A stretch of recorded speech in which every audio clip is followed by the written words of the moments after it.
హరే కృష్ణ. ఈరోజు రథసప్తమి అండి. రథసప్తమికి మేము పాలు పొంగిస్తాము ప్రతి సంవత్సరం.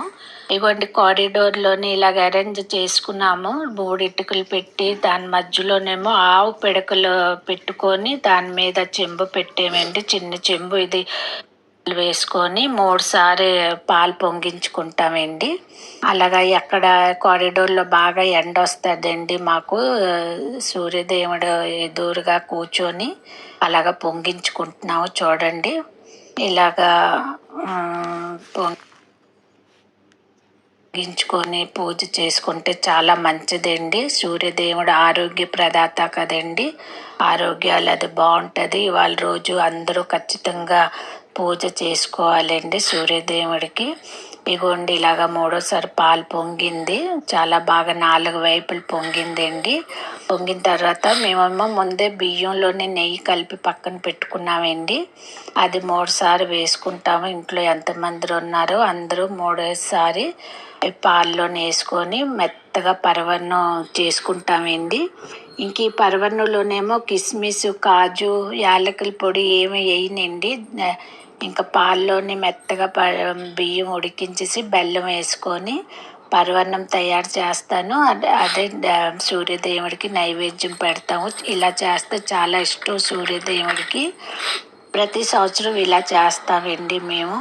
ఇలాగే బయట పాలు పొంగిస్తాము పిడకల మీద. ఇగోండి, మళ్ళీ పాలు పొంగింది. ఇలాగా పొంగిన తర్వాత బియ్యం వేసుకుంటాము. ఇప్పుడు మేము ఈలోగా పరవన్నం ఉడికేసరికి టైం పడుతుంది కదా. ఇలా పేట మీద ముగ్గులు అవి పెట్టుకొని అరేంజ్ చేసుకున్నానండి. అరేంజ్ చేసుకొని పొంగుతాయి కదా 3 సార్లు. ఇప్పుడేమో బియ్యం వేసుకుంటున్నామండి. ఎంతమంది ఉన్నామో ఇంట్లో అందరూ 3 సార్లు కొంచెం కొంచెం వేసుకుంటున్నాము. అలాగా వేసుకొని పరవన్నం వండుకుంటామండి. మెత్తగా ఉడుకుపోవాలి బియ్యం. ఉడికిన తర్వాత అందులో బెల్లం వేసుకుంటాము. బియ్యం వేసుకున్నాక చక్కగా ఉడుకుతుందండి. ఇగో చూస్తున్నారు కదా ఎంత బాగా పొంగొచ్చింది. తర్వాత బియ్యం కూడా ఉడుకుతుంది. ఇది కలపడానికి మనం గరిటె యూస్ చేయమండి. ఈరోజు రథసప్తమి రోజు చెరుకు కడతోటి కలుపుకుంటాము. అడుగు మాడకుండా మధ్య మధ్యలో కలుపుతూ ఉండాలి. ఇది చాలా టేస్ట్గా ఉంటుందండి. ఇవాళ రోజు పిడకల మీద చేసుకుంటాం కదా, ఆ సూర్యకిరణాలు అవి పడుతుంది ప్రసాదం మీద. చాలా చాలా టేస్ట్ ఉంటుందండి. ట్రస్ట్ మీ, చాలా టేస్ట్ ఉంటుంది. రెగ్యులర్ ఎప్పుడు చేసుకుంటాం కదా దానికన్నా ఈరోజు రథసప్తమి రోజు చేసిన పరవన్నం పిడకల మీద అది అమృతంలాగా ఉంటుందండి.